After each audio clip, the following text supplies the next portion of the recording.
एरेंडेल के महल पर रात की ठंडी चादर तनी हुई थी। आसमान पर चमकते सितारे और हल्की सी चलती हवा महल के अंदर तक एक सुकून भरी खामोशी भर रही थी। इस खामोशी के बीच महल के एक कमरे में दो छोटी बहनें एल्सा और आना अपनी ही दुनिया में मगन थीं।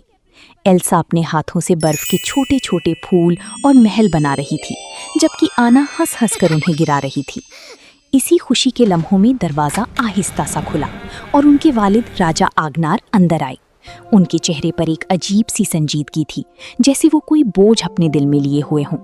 वो दोनों बेटियों के पास बैठे और धीमी आवाज में आज मैं तुम्हें एक ऐसी कहानी सुनाने जा रहा हूँ जो सिर्फ एक कहानी नहीं बल्कि एक सच है। राजा ने बताना शुरू किया। बहुत साल पहले आरंडेल के शुमाल में एक जदुई जंगल था जिसे इंचेंटेड फॉरेस्ट कहते थे।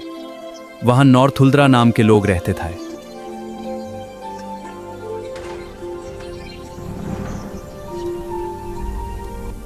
जो कुदरत के चार अनासिर हवा, आग, पानी और जमीन के साथ एक गहरा रिश्ता रखते थे। राजा ने बताया कि वो अपने बाबा के साथ उस जंगल में गए जहाँ के लोग मैजिक करते थे और वहाँ हर तरफ मैजिकल चीजें होती थीं। राजा ने अपनी बेटियों से कहा कि जो तुम्हारे दादा थे उन्होंने इंचेंटेड फॉरेस्ट के साथ एक डील की थी। उस डील में आपके दादाजी ने एक ब्रिज बनवाया था ताकि दोनों रियासतों के दरमियान आसानी हो और ताल्लुकात बेहतर हो जाएं। इस तरह इंचेंटेड फॉरेस्ट और एरेंडेल के दरमियान एक ब्रिज बन गया। फिर एक दिन तुम्हारी दादाजी इंचेंटेड फॉरेस्ट गए, लेकिन वहाँ के लोगों ने अचानक हम पर हमला कर दिया।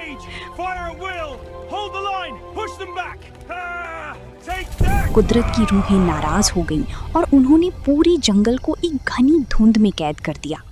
उस दिन सब कुछ बदल गया। राजा ने धीमी आवाज में कहा कि जब वो छोटे थे तो किसी ने उनकी जान बचाई थी, मगर वो आज तक नहीं जानती कि वो कौन था। मामी, जिसने भी मेरे पापा को बचाया वो बेस्ट है।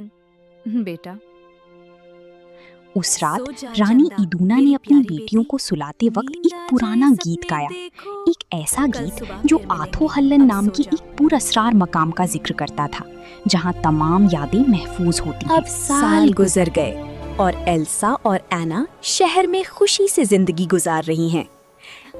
एल्सा बड़ी होकर एरेंडेल की रानी बन गई। सब कुछ ठीक था, मगर एल्सा के अंदर हमेशा एक खलिश सी रहती थी, जैसे कोई उसे बुला रहा हो। एल्सा को अब अजीब अजीब आवाजें आती थीं, जो किसी और को सुनाई नहीं देती थीं। एक रात एल्सा को फिर से वही अजीब आवाजें सुनाई दी। एल्सा ने कहा, ये आवाजें मुझे ही क्यों आती हैं? रात का वक्त था। सब लोग एना, ओलाफ और एल्सा साथ बैठकर खेल रहे थे। अचानक एल्सा को फिर से आवाजें आईं। एल्सा ने कहा, मुझे आवाजें आ रही हैं, लेकिन सबने कहा, नहीं, हमें तो कुछ नहीं सुनाई दे रहा, ये तुम्हारा वहम है। एल्सा ये सुनकर उदास हो गई और वहां से चली गई।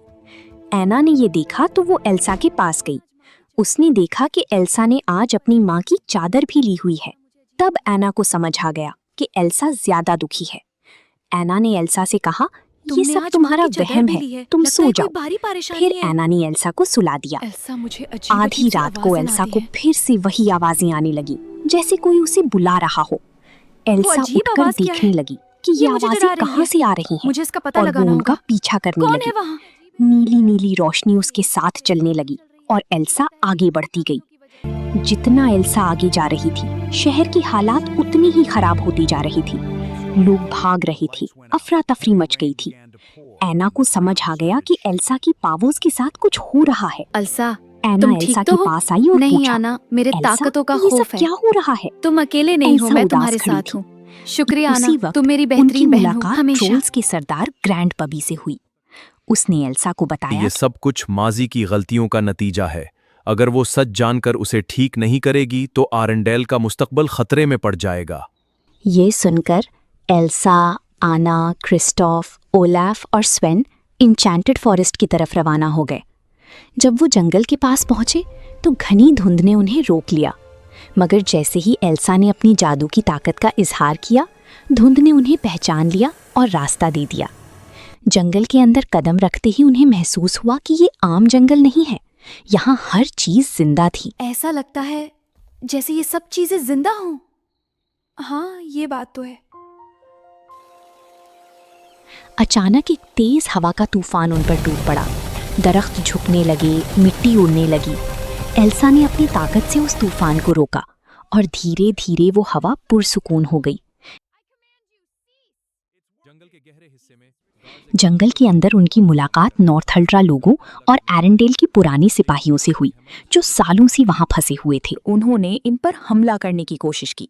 इस पर आना ने कहा, हम पर हमला ना करो, हम आरेंडेल की शहजादियां हैं। लेकिन उन्होंने यकीन नहीं किया।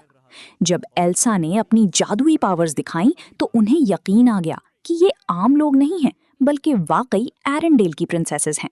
फिर इंचांटेड फॉरेस्ट की लीडर ने उनसे कहा, अब तुम ही इस जंगल को बचा सकती हो और हमारी मदद कर सकती हो, क्योंकि इस जंगल पर बड़ी जादुई ताकतें हावी हो रही हैं। धीरे धीरे सच सामने आने लगा और सबसे बड़ा सच ये था कि एल्सा और आना की माँ रानी इदोना खुद नॉर्थल्ड्रा थी और उन्होंने ही राजा एग्नार की जान बचाई थी। जंगल की गहराइयों में उन्हें अपने वालिदैन का टूटा हुआ जहाज मिला। ये वही जहाज है ना जिस पर हमारी अम्मी और पापा गए थे?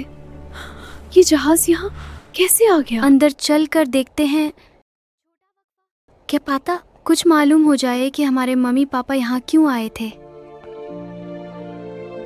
ये देखो मुझे क्या मिला एल्सा, एक लेटर। क्या लेटर? दिखाओ जल्दी। लो पढ़ते हैं। हाँ, दिखता है पुराना है।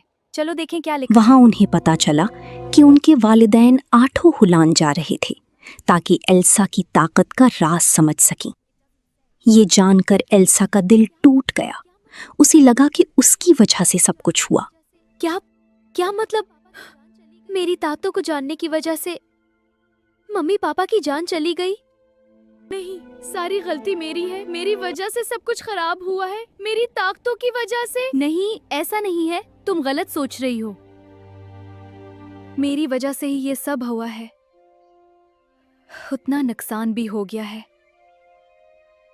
अब मैं खुद ही आगे का सफर करूंगी। उसने फैसला किया कि अब वो अकेली ही आगे जाएगी।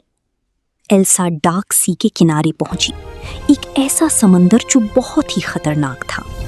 हर लहर उसे पीछे धकेल देती, मगर वो रुकती नहीं।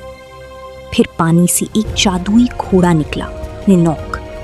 एल्सा ने हिम्मत से उसका सामना किया और आखिरकार उसे काबू कर लिया। नॉक उसे 8 हुलान ले गया, एक ऐसा मकाम जहां बर्फ के अंदर हर याद महफूज थी। यहां एल्सा को अपनी माँ की आवाज सुनाई दी। उसे समझ आया कि वो खुद 5वीं रूह है, जो इंसान और जादू के दरमियान एक पुल है। मगर फिर उसने वो सच देखा जो सब कुछ बदल देता है। उसके दादा किंग रूनियार्ड ने धोखा दिया था और नॉर्थल्ड्रा के लीडर को कत्ल किया था। ये सच देखकर एल्सा जमने लगी और आखिरकार बर्फ बन गई। उसी वक्त आना बिल्कुल अकेली रह गई। ओलाफ भी मिट्टी की तरह बिखर गया। मगर आना ने हिम्मत नहीं हारी। उसने फैसला किया कि वो सही काम करेगी। उसने अर्थ जायंट्स को जगाया और उन्हें ब्रिज की तरफ ले गई। देवों ने पत्थर फेंके और ब्रिज टूट गया। जैसे ही ब्रिज गिरा, माजी का बोझ खत्म हो गया। एल्सा आजाद हो गई और फौरन वापस आकर एरेंडेल को बचाया। आखिर में सब कुछ ठीक हो गया। एल्सा ने जंगल में रहने का फैसला किया, जहां वो रूहों के साथ तवाजुन बनाए रखेगी, और एना एरेंडेल की रानी बन गई। दोनों बहनें अलग हो गईं, मगर उनका रिश्ता कभी कमजोर नहीं हुआ, बहुत प्यार करती हूँ। क्योंकि वो मैं भी सिर्फ तुमसे बहुत बहनें प्यार नहीं करती थी, हूँ एल्सा। वो एक पुल थी आओ गले मिल जो जाए। 2 दुनियाओं हाँ, को बहन। जोड़ता है। वो एक पुल थी जो 2 दुनियाओं को जोड़ता है। अगर आपको हमारी वीडियो पसंद आई है तो बराह करम सब्सक्राइब करें, लाइक करें और कमेंट करें कि अगली वीडियो किस टॉपिक पर हो।